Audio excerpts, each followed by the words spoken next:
Okay, അപ്പോൾ എന്താണ് നമ്മൾ ഇന്നത്തെ ചർച്ചാ വിഷയം എന്ന് പറയുന്നത് how to read NCERT chemistry and biology textbook. Actually എൻ്റെ കയ്യിൽ ഈ പറഞ്ഞ ബയോളജീൻ്റെ ടെക്സ്റ്റ് ബുക്ക് ഇല്ല സത്യം പറയുകയാണെങ്കിൽ. പക്ഷേങ്കിൽ എന്താ ഇതിൽ പറഞ്ഞ ഈ കെമിസ്ട്രിയിൽ പറയുന്ന ഇതേ കാര്യങ്ങൾ നിങ്ങൾക്ക് എന്ത് ചെയ്യുക ബയോളജിയിലെ ടെക്സ്റ്റ് ബുക്ക് വായിക്കുന്ന സമയത്തും അപ്ലൈ ചെയ്യാവുന്നതാണ്. അപ്പോൾ നമുക്ക് നോക്കാം എന്തെല്ലാം ചെയ്യേണ്ടതെന്നില്ല. അപ്പോൾ ഞാൻ പറഞ്ഞ മാതിരി ഈ പറഞ്ഞ എന്താണ് ഓരോ സബ്ജക്റ്റിനോ ടെക്സ്റ്റ് ബുക്ക് വായിക്കുന്നതിൽ ഓരോ സ്ട്രാറ്റജി ഉണ്ട്. ഫിസിക്സിനില്ല സ്ട്രാറ്റജി അല്ല ഞാൻ കഴിഞ്ഞ ദിവസം മാത്സിന് പറഞ്ഞത്. രണ്ടും തമ്മിൽ വ്യത്യാസമുണ്ട്. മാത്സിനെ സമീപിക്കേണ്ടത് ഒരു രീതിയിലാണ്, ഫിസിക്സിനെ സമീപിക്കേണ്ടത് വേറെ രീതിയിലാണ്. വേറെ രീതിക്കാണ് ഈ പറഞ്ഞ അതിൽ നിന്ന് വ്യത്യസ്തമായ രീതിയിലാണ് കെമിസ്ട്രീനെ ബയോളജിനെ സമീപിക്കേണ്ടത്. എന്താ ഈ കെമിസ്ട്രിയും ബയോളജിൻ്റെ പ്രത്യേകത? ഇത് വളരെയധികം തിയറി ബേസ്ഡ് ആണ്. അപ്പോൾ ലൈൻ ബൈ ലൈന് കാര്യങ്ങൾ മനസ്സിലാക്കുന്നത് വളരെ ഇമ്പോർട്ടൻ്റ് ആണ്. അപ്പോൾ നിർബന്ധമായിട്ട് നിങ്ങളുടെ കയ്യിൽ ഉണ്ടാവേണ്ട ഒരു സാധനം എന്ന് പറയുന്നത് ഇതാ, ഈ ഹൈലൈറ്റർ, സ്പെസിഫിക്കലി യെല്ലോ കളർ. വേറെ ഒരു കളർ ഉപയോഗിച്ചിട്ടും വലിയ ഗുണമൊന്നുമില്ല. കാരണം എന്താ, ഇത് ആക്ച്വലി അതിൻ്റെ ഒരു ഫിസിയോളജിക്കൽ ആസ്പെക്റ്റ് കൂടിയാണ്. കാരണം നമ്മളെ കണ്ണ് ഏറ്റവും കൂടുതൽ പെട്ടെന്ന് ശ്രദ്ധിക്കുക എന്ന് പറയുന്നത് ഈ ഒരു കളറാണ്. നിങ്ങൾ പെട്ടെന്ന് നോക്കി ഈ ഒരു കളർ കാണുമ്പോൾ നിങ്ങൾക്ക് പെട്ടെന്ന് നിങ്ങൾ ക്യാച്ച് ആ സെൻറ്റൻസ് നിങ്ങൾക്ക് പെട്ടെന്ന് ക്യാച്ച് ചെയ്യാൻ പറ്റുന്നുണ്ട് നിങ്ങൾ അതിന്. കാരണം എന്താ, അത് അതിൻ്റെ ഒരു ആക്ച്വലി ഒരു ബയോളജിയായിട്ട് റിലേറ്റഡ് ആയിട്ടുള്ളൊരു കാര്യം അത്. അപ്പോൾ എന്താ ആ പറയുന്ന ടെക്സ്റ്റ് ഹൈലൈറ്റ് ചെയ്യുന്ന സ്പെസിഫിക്കലി സ്ട്രിക്ട്ലി യെല്ലോ ഉപയോഗിക്കുക. മറ്റേ എന്തെങ്കിലും ഇക്വേഷൻസോ അല്ലെങ്കിൽ എന്തെങ്കിലും എക്സ്ട്രാ പോയിന്റ്സിൽ എഴുതുന്നുണ്ടെങ്കിൽ എന്ത് ചെയ്യുക, സ്പെസിഫിക്കലി സ്ട്രിക്ട്ലി റെഡ് മഷി ഉപയോഗിക്കുക. റെഡും യെല്ലോ ആണ് അതിന് ഏറ്റവും കൂടുതൽ അറ്റൻഷൻ കിട്ടുന്ന രണ്ട് കളേഴ്സ് എന്ന് പറയുന്നത്. വേറെ ഇതുപോലത്തെ ഓറഞ്ചോ അല്ലെങ്കിൽ ഇതുപോലത്തെ പിങ്കോ അല്ലെങ്കിൽ എന്താണ് ഞാൻ കുറേ ഉപയോഗിക്കലുണ്ട്. പക്ഷേ ഇങ്ങനത്തെ കാര്യങ്ങൾക്ക് ഇതൊന്നും ഉപയോഗിക്കില്ല. ഇങ്ങനത്തെ നീലയൊന്നും ഉപയോഗിച്ചതിനെ കൊണ്ട് പ്രത്യേകിച്ച് ഗുണമൊന്നുമില്ല. അപ്പോൾ എന്ത് ചെയ്യുക, നമുക്ക് നോക്കാം എന്താണെന്നുള്ളത്. അപ്പോൾ ഞാൻ +2 ഒരു ടോപ്പിക്കാണ് ഞാൻ ഡിസ്കസ് ചെയ്യുന്നത്. പക്ഷേ ഇത് നിങ്ങൾക്ക് +1 ആയിക്കോട്ടെ +2 കെമിസ്ട്രിയും ബയോളജിയും നിങ്ങൾക്ക് ഏത് ചാപ്റ്ററിൽ അപ്ലൈ ചെയ്യാം. അപ്പോൾ എന്താ, ഇത് ആക്ച്വലി ഡിലീറ്റഡ് ആയിട്ടുള്ളൊരു ചാപ്റ്ററാണ്. ഞാൻ എൻട്രൻസിന് ആക്ച്വലി പഠിക്കേണ്ടിയിട്ട് ഉപയോഗിക്കുന്ന ചാപ്റ്ററാണ്. P block elements. ഇത് വളരെ തിയറി ഓറിയൻറ്റഡ് ആയിട്ടുള്ള ഒരു ചാപ്റ്ററാണ്. നമുക്ക് നോക്കാം ഇത് എങ്ങനെയാണ് ചെയ്യേണ്ടതെന്നില്ല. പിന്നെ പ്രത്യേകിച്ച് നമ്മളെ +1 മറ്റേ ക്രിസ്മസ് എക്സാമിന് അസർഷൻ റീസൺ ആയിട്ടില്ല എൻട്രൻസ് ടൈപ്പ് നേരെ ക്വസ്റ്റ്യൻസ് എല്ലാം ചോദിച്ചിട്ടുണ്ട്. അതെന്തുകൊണ്ടായിരിക്കും അപ്പോൾ അങ്ങനെ ചോദിക്കുന്നത്?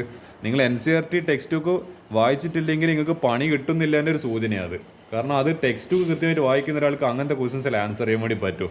കാരണം അത് ടെക്സ്റ്റ് ബുക്കിൽ ലൈൻ ബൈ ലൈൻ ബേസ്ഡ് ആണ് ഈ അസർഷൻ റീസൺ. പല ആൾക്കാരുടെ എൻസിൽ എന്താ മാർക്ക് കുറഞ്ഞു വന്നത് ഈ അസർഷൻ റീസൺ കോഴ്സിന് കൂടുതൽ വന്നു കഴിഞ്ഞാൽ അത് ചെയ്യാൻ പറ്റുന്നില്ല. കാരണം അത് എല്ലാവർക്കും ടെക്സ്റ്റ് ബുക്ക് മര്യാദയൊക്കെ വായിക്കാൻ പറ്റുന്നില്ല. നോക്കാം നമുക്ക് എന്താ ചെയ്യാൻ പറ്റുമെന്നില്ല. അപ്പോൾ ഇതാ P ബ്ലോക്ക് എലമെൻറ്റ്സ്. അപ്പോൾ ഞാൻ എന്ത് ചെയ്ത് ഒരു പീസ് ഓഫ് പേപ്പർ എടുത്ത് ഇതൊക്കെ കൃത്യമായിട്ട് നിങ്ങളെ സൈഡിൽ തന്നെ ഇങ്ങനത്തെ സാധനം വേണം. പിന്നെന്താ നമ്മൾ എന്തെല്ലാം വേറെ വേണ്ടത്, സ്കെയിൽ വേണം, പെൻസിൽ വേണം. ഇനിയിപ്പോൾ സ്കെയിലും പെൻസിലൊന്നും ഇല്ലെങ്കിൽ എന്ത് ചെയ്യുക, അപ്പുറത്ത് മറ്റേ എന്താണ് സ്റ്റേഷനറി പീടികയിൽ പോയിട്ട് വാങ്ങുക. അത്രയും എനിക്ക് പറയാനല്ലോ. അപ്പോൾ ഇതൊക്കെ സാധനങ്ങൾ കയ്യിൽ വേണം, അല്ലെങ്കിൽ വെറുതെ അലങ്കോലായി പോകും. അപ്പോൾ ഇതാ നമ്മളെ പാഠത്തിൻ്റെ പേര് ഞാൻ എഴുതുവാണ്. എന്താണ് നമുക്ക് വേണമെങ്കിൽ കുറച്ചും കൂടി വൃത്തിയിലൊക്കെ എഴുതാവുന്നതാണ്. എനിക്ക് പിന്നെ അത്ര വൃത്തിയിൽ ഇപ്പോൾ എഴുതാൻ പറ്റുന്നില്ല. കാരണം ഞാൻ അത്ര ഒരു കംഫർട്ടബിൾ അല്ല എഴുതുന്ന സമയത്ത്. അപ്പോൾ എന്താ P ബ്ലോക്ക് എലമെൻറ്റ്സ്. ഇന്നത്തെ ഡേറ്റ് ഇടുവാണ്. ഇന്നത്തെ ഡേറ്റ് എന്താ, ഡേറ്റ് എന്തെങ്കിലും പറഞ്ഞ 09/02/2025. അപ്പോൾ ഞാൻ ഇങ്ങനെ എന്താണ് ആദ്യം നമ്മൾ കംപ്ലീറ്റ് ടെക്സ്റ്റ് ബുക്ക് ഇങ്ങനെ വായിച്ച് വരിക. അപ്പോൾ ഞാനിൽ ഇമ്പോർട്ടൻ്റ് ആയിട്ടുള്ള കാര്യങ്ങൾ മാത്രമേ ഞാനിൽ നോട്ട് ചെയ്യാൻ അതിൽ ബാക്കി മൊത്തം കാര്യങ്ങൾ. അപ്പോൾ നിങ്ങൾ എന്ത് ചെയ്യണം, ഇതിലെന്താണോ നിങ്ങൾ ഹൈലൈറ്റ് ചെയ്യുന്നത് അത് നിങ്ങൾ വീണ്ടും വായിച്ച് റിവൈസ് ചെയ്തുകൊണ്ടേ ഇരിക്കണം. കെമിസ്ട്രി നിങ്ങൾ വേറൊന്നും വെറുതെ ചെയ്യേണ്ട ആവശ്യമില്ല. നിങ്ങൾ പഠിച്ച കാര്യം തന്നെ വീണ്ടും എത്രത്തോളം പറ്റുന്നോ അത്രത്തോളം നല്ലത്. വീണ്ടും ബയോളജി ആയിക്കോട്ടെ, എത്രത്തോളം റിവൈസ് ചെയ്യുന്നോ അത്രത്തോളം മനസ്സിൽ നിൽക്കുവാണ്. അപ്പോൾ ഇതാ ഗ്രൂപ്പ് 15 എലമെൻറ്റ്സ്. അപ്പോൾ ഞാൻ ഇമ്പോർട്ടൻറ്റ് ടോപ്പിക്കാണ് ഞാൻ അതിനെ റെഡിൽ മാർക്ക് ചെയ്ത് ഒരു പെട്ടി വരച്ച് ഇതിങ്ങനെ ഡൂ പെട്ടി വരച്ച്. അപ്പോൾ ഇതിൽ കുറച്ച് കാര്യങ്ങളെല്ലാം കൊടുത്തിട്ടുണ്ട്. Group 15 includes nitrogen, phosphorus, arsenic, antimony, bismuth, moscovium. അതൊക്കെ അതിൽ ഞാൻ ഓൾറെഡി ഞാൻ ഹൈലൈറ്റ് ചെയ്ത് വെച്ചത്, ഞാൻ പഠിക്കുന്ന കാലത്ത് ഓൾറെഡി ഹൈലൈറ്റ് ചെയ്ത് വെച്ചിട്ടുണ്ട്.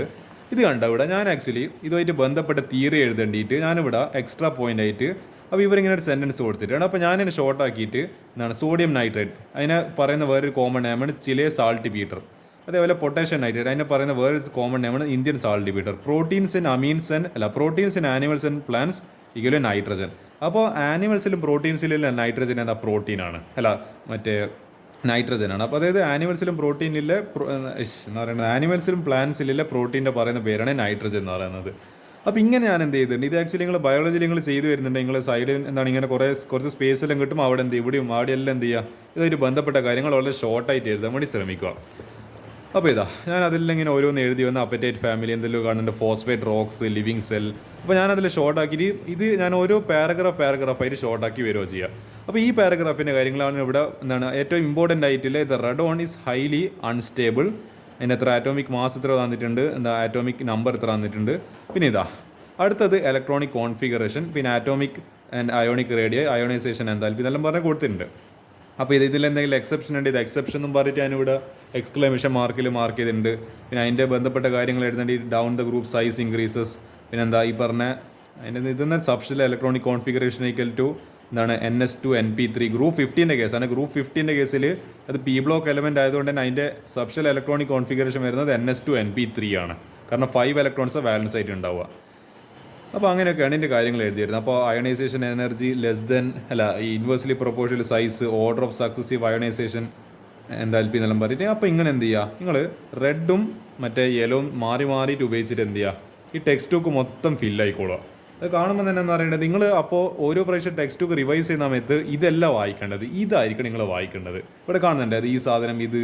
ഞാൻ എപ്പോഴും വായിക്കുന്ന സമയത്ത് എന്നോട് ഞാൻ പരമാവധി ഇതെല്ലാം ഓർമ്മിക്കാൻ വേണ്ടി ശ്രമിക്കും. ഇത് ആക്ച്വലി ഇതെല്ലാം ഇങ്ങനെ ഓർമ്മിക്കുമെന്ന് വെച്ചാൽ അതിൻ്റെ ട്രിക്ക് ഞാൻ പറഞ്ഞുതരാം.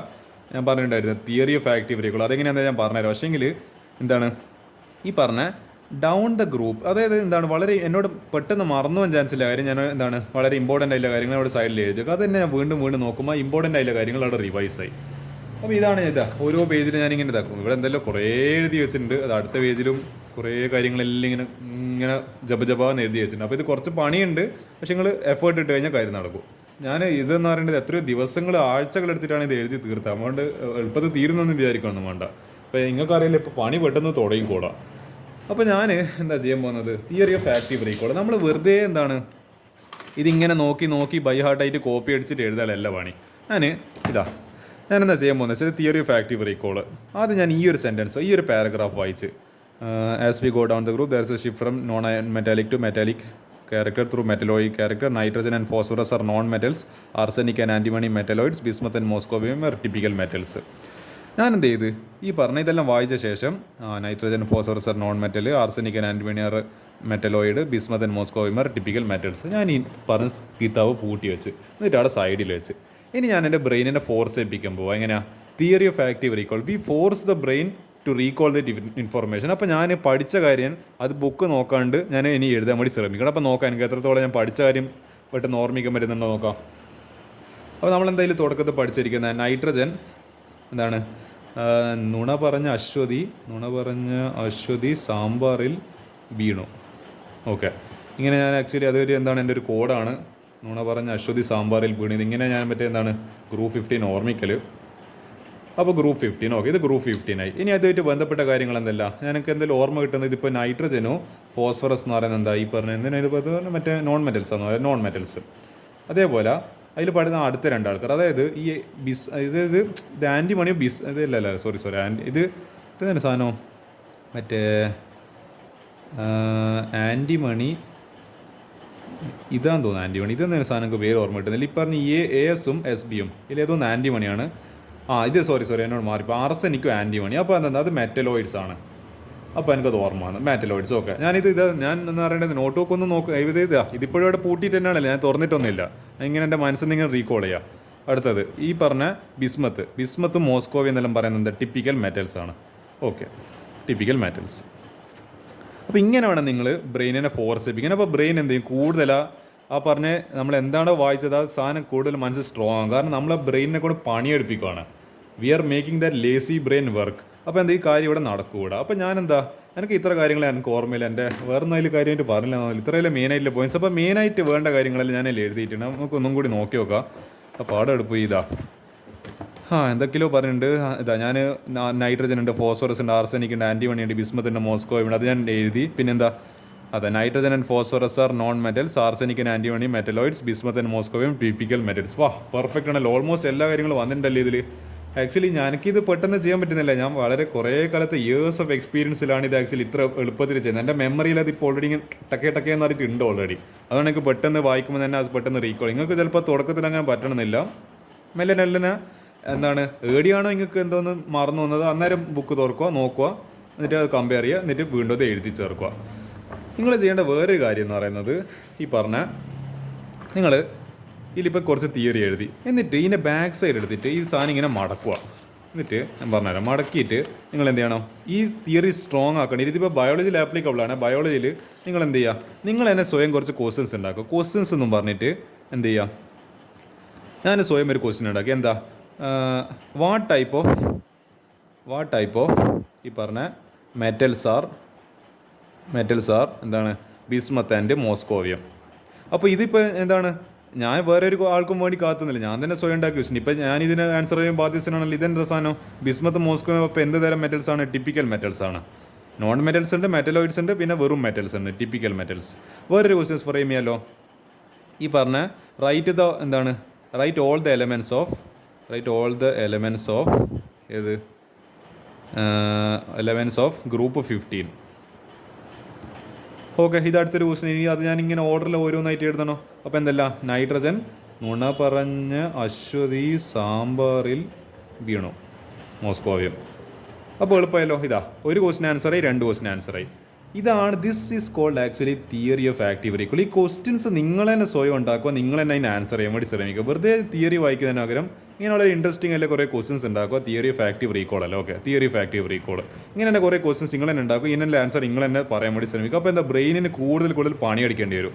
അപ്പോൾ അങ്ങനെ എന്താവും, ആ ന്യൂറോ പ്ലാസ്റ്റിസിറ്റി വഴി നമ്മളെ ബ്രെയിനിൽ കൂടുതൽ കൂടുതൽ കണക്ഷൻസ്, അതായത് പുതിയ ന്യൂറോൺസ് ഫോം ചെയ്യും. അപ്പോൾ എന്ത് ചെയ്യും, ഈ പറഞ്ഞ കാര്യങ്ങളെല്ലാം അവിടെ സ്റ്റോർ ചെയ്ത് വെക്കും. അപ്പോൾ അതാണ് നമ്മുടെ ബ്രെയിനെ നമ്മൾ വിചാരിച്ചു കഴിഞ്ഞാൽ brain is like A muscle. നമ്മൾ അതിന് എത്രത്തോളം അതിനെ എക്സസൈസിലൂടെ ട്രെയിൻ ചെയ്യുന്ന അത്രത്തോളം ആ മസിൽ ബിൽഡാവും. അപ്പോൾ അതൊക്കെ അതിൻ്റെ കാര്യങ്ങൾ ഇതാണ് ആക്ച്വലി അതിൻ്റെ ചെറിയ ബ്രീഫായിട്ടുള്ള ഒരു ഡിസ്ക്രിപ്ഷൻ എന്ന് പറയുന്നത്. അപ്പോൾ നിങ്ങൾക്ക് എന്ത് ചെയ്യുക, ഇതിപ്പോൾ ഞാൻ ചെറിയൊരു സെൻറ്റൻസിൻ്റെ ചെറിയൊരു പാരഗ്രാഫ്, അത് നിങ്ങൾ എക്സ്പീരിയൻസ് ആകുന്നതോറും വലിയ പാരഗ്രാഫ്, കൂടുതൽ പാരഗ്രാഫ് എന്ത് ചെയ്യുക, ഈ പറഞ്ഞ കൂടുതൽ സെൻറ്റൻസുകൾ. ഇപ്പോൾ എനിക്കിപ്പോൾ ഇത്ര വലിയ സെൻറ്റൻസ് നിങ്ങൾ നോക്കി നോക്കി, ഇത്ര വലിയ സെൻറ്റൻസ് അല്ലെങ്കിൽ ഓർമ്മിക്കും. പക്ഷേ ഞാനിത് ഓർമ്മിച്ച് ചെയ്യലുണ്ട്. ഇത് എനിക്ക് പരമാവധി എനിക്ക് ബ്രെയിനിന് എന്ത് ചെയ്യാൻ പറ്റും, ബ്രെയിനിനെ കൊണ്ട് പരമാവധി പണി എടുപ്പിച്ചുകൊണ്ട് ഇതിന് മാക്സിമം. അപ്പോൾ എനിക്കിത് പെട്ടെന്ന് അതിൽ എഴുതേണ്ടിക്കാൻ ഞാൻ എന്ത് ചെയ്യുക, ഞാൻ ഇത് വായിക്കില്ല, ഞാൻ പെട്ടെന്ന് ഇത് വായിച്ചിട്ട് പെട്ടെന്ന് ഇതിലുള്ള സാധനങ്ങൾ പെട്ടെന്ന് അതിലിങ്ങനെ അതേപോലെ മെമ്മറൈസ് ചെയ്തിട്ട് എഴുതാൻ വേണ്ടി ശ്രമിക്കും. അപ്പോൾ എനിക്ക് പെട്ടെന്ന് കാര്യങ്ങൾ ഒന്നുപോലും ഒരു പോയിന്റ് പോലും വിട്ടാണ്ട് എഴുതാൻ വേണ്ടി സാധിക്കും. എന്നിട്ട് എന്ത് ചെയ്യുക, ഇതിപ്പോൾ ഈ ഒരു ടോപ്പിക്ക് ഈ ഒരു പാരഗ്രാഫ് പഠിച്ച് പൂട്ടി വെച്ച് എന്നിട്ട് അവിടെ സൈഡിൽ വെച്ച് എന്നിട്ട് അടുത്ത ടോപ്പിക് ഇങ്ങനെ കുറേ കാര്യം എഴുതി. ഓക്കെ, അതവിടെ നിർത്തിയിട്ട് എന്നിട്ട് എന്ത് ചെയ്യുക, പേജ് മടക്കുക, അടുത്ത ഇതെടുക്കുക, ക്വസ്റ്റ്യൻ എഴുതുക, എന്നിട്ട് എന്ത് ചെയ്യുക, ക്വസ്റ്റ്യൻ എഴുതിയിട്ട് അടുത്തൊരു ക്വസ്റ്റ്യൻ അതുമായിട്ട് ബന്ധപ്പെട്ട് നിങ്ങൾക്ക് മനസ്സിലൊരു തിയറി ഉണ്ടല്ലോ, അതുമായിട്ട് ബന്ധപ്പെട്ട് നിങ്ങൾ എൻ്റെ ക്വസ്റ്റ്യൻ ഉണ്ടാക്കുക. വാട്ട് ഈസ് ദ കോമൺ, എനിക്കിപ്പോൾ മനസ്സിലായി, ഞാൻ വെറുതെ വായിച്ചപ്പോൾ എനിക്കൊരു ക്വസ്റ്റ്യൻ മനസ്സിലായിരുന്നു. വാട്ട് ഈസ് ദ കോമൺ നിങ്ങൾ ചിലപ്പോൾ ശ്രദ്ധിച്ചിട്ടുണ്ടാവില്ല. What is the common oxidation state of ഈ പറഞ്ഞ നൈട്രജൻ ഫാമിലി. കാരണം ഗ്രൂപ്പ് 15 എലമെൻസിന് അതിൻ്റെ തുടക്കത്തിലുള്ള എലമെൻറ്റിൻ്റെ പേരിൽ അറിയപ്പെടും, അതായത് ഗൃഹനാഥനമല്ല. നൈട്രജൻ ഫസ്റ്റ് വരുന്നുണ്ട് നൈട്രജൻ ഫാമിലി എന്ന് പറയും. ഒന്നിക്കലത് +5 ആണ്, അല്ലെങ്കിൽ +3 ആണെങ്കിൽ +5 ഇത് രണ്ടും കോമൺ ആയിട്ട് കാണിക്കാൻ പറ്റും. അതായത് ഇപ്പോൾ NS2 NP3 ആണല്ലോ. അപ്പോൾ വേണ്ടിക്കിൽ ഈ 5 ഇലക്ട്രോൺസും പോയിട്ട് ആ +5 കാണിക്കുക, അല്ലെങ്കിൽ ഈ 3 ഇലക്ട്രോൺ മാത്രം പോയിട്ട് +3 കാണിക്കാം. അപ്പോൾ വളരെ എളുപ്പത്തിൽ. അപ്പോൾ 1 വേർഡ് ഞാൻ തന്നെ ഉണ്ടാക്കുന്നത്, ഞാൻ തന്നെ ആൻസർ അറിയും. നിങ്ങൾക്ക് വേണ്ടിയിട്ട് 2 മാർക്കിനുള്ള ക്വസ്റ്റ്യൻ, 3 മാർക്കിനുള്ള ക്വസ്റ്റ്യൻ തന്നെ കുറച്ചും കൂടി ബ്രീഫായിട്ട് എഴുതേണ്ട ടൈപ്പ് ക്വസ്റ്റ്യൻസ്, അതെല്ലാം നിങ്ങൾക്ക് ഇതിൽ ഫ്രെയിം ചെയ്യാം. അതൊന്നും ഒരു വിഷയമൊന്നുമല്ല. ഞാൻ വെറുതെ ഒരു 1 മാർക്കിന് വെറുതെ ഒരു എക്സാമ്പിൾ കാണിച്ചെന്ന് മാത്രമേ ഉള്ളൂ. ഒരു മിനിറ്റാ. അപ്പോൾ നിങ്ങൾക്ക് ഇങ്ങനെ എന്ത് ചെയ്യാൻ പറ്റും, അപ്പോൾ ഇനിയിപ്പോൾ 2 മാർക്ക് ക്വസ്റ്റ്യൻ എന്ന് പറഞ്ഞിട്ട് നിങ്ങൾക്ക് തന്നെ ഒരു സ്വന്തമായിട്ടൊരു ക്വസ്റ്റ്യൻ ഫ്രെയിം ചെയ്യുക. ബ്രെയിനെ കൊണ്ട് ക്വസ്റ്റ്യനും ബ്രെയിനെ കൊണ്ട് എഴുതിപ്പിക്കുക, ആൻസറും ബ്രെയിനെ കൊണ്ട് എഴുതിപ്പിക്കുക. ബ്രെയിന് മൊത്തം പണിയായി പോട്ടെ, ബ്രെയിന് തളർന്നു പോട്ടെ, എന്നാലേ ബ്രെയിന് പഠിക്കൂ. ആ മടിയനായിട്ട് ബ്രെയിൻ ഒരു പാഠം പഠിക്കണം നമ്മളെല്ലാവരും കൂടിയിട്ട്. We should teach that lazy brain a lesson. അപ്പോൾ ഇങ്ങനെയാണ് നിങ്ങൾക്ക് ആക്ച്വലി എന്ത് ചെയ്യാൻ പറ്റും. This is the method of theory of active recall. വെറുതെ ബ്ലാ പാസീവ് റീഡിങ്ങിൻ്റെ പകരം ആ ബ്രെയിനെ കൂടെ പണിയെടുപ്പിക്കുക. Actually understand how the brain and the psychology of the brain works. അപ്പോൾ ഇങ്ങനെ ബ്രെയിനെ കൊണ്ട് പണിയെടുപ്പിക്കുന്ന സമയത്ത് ആക്ച്വലി ഇവിടെ യൂസസ് എന്ന് പറഞ്ഞിട്ട് എന്തെല്ലാം എഴുതിയിട്ടുണ്ട്. Reaction of oxygen with non metal compounds എന്ന് പറഞ്ഞിട്ട് ഇവിടെ കുറച്ച് റിയാക്ഷൻസ് എല്ലാം എഴുതിയിട്ടുണ്ട്. ഇതെല്ലാം നിങ്ങൾക്ക് വേണ്ടിക്കൽ ഇത് ആക്ച്വലി നിങ്ങൾക്ക് ഈ പാഠം പഠിക്കാനില്ല. ഞാൻ പിന്നെ ഒരു എക്സാമ്പിളായിട്ട് പറഞ്ഞു, നിങ്ങൾ ഏത് ചാപ്റ്റർ സമീപിക്കുമ്പോഴും കെമിസ്ട്രി ആയിക്കോട്ടെ ബയോളജി ആയിക്കോട്ടെ ഇങ്ങനെ കുറേ കാര്യങ്ങളുണ്ടാവും.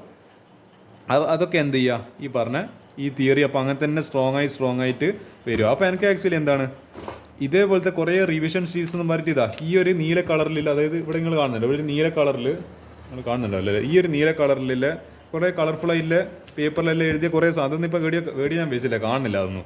അതിൽ ഞാൻ ഓൾറെഡി ചെയ്ത് സ്റ്റേപ്പിൾ അടിച്ച് വെച്ചിട്ടുണ്ട്. അതുകൊണ്ട് ഇതിപ്പോൾ ഞാൻ ജസ്റ്റ് തുടക്കത്തിൽ എന്ന് പറയേണ്ടത് ഇതിപ്പോൾ ഞാനൊരു സിമ്പിളായിട്ടൊരു എക്സാമ്പിൾ കാണിക്കേണ്ടിയിട്ട് ഒരു ഫ്രഷ് പേപ്പറിൽ എഴുതി അത്രയേ ഉള്ളൂ. ഇങ്ങനെയാണ് ആക്ച്വലി നമ്മൾ തിയറി ഓഫ് ആക്റ്റീവ് റീകോൾ വെച്ചിട്ട് കെമിസ്ട്രിയും ബയോളജിയും ചെയ്യുക.